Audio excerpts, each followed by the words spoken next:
Los materiales de los trajes y de las joyas sobre todo, al trabajar con el metal, como dice ella, como en el actor o en la actriz, provocan cierta energía en ellos, como el actor coge la energía de ese metal al sentirla en el cuerpo y se mueve.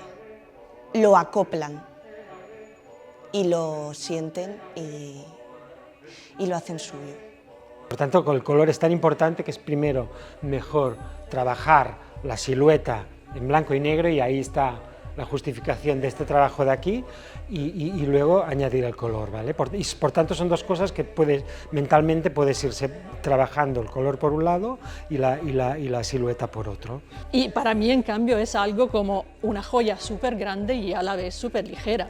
O sea, no es nada más que esto, es como algo súper impactante, por eso digo las joyas con carácter, porque es como, wow, te deja así, que es como muy grande, pero a la vez es súper llevable, ¿no?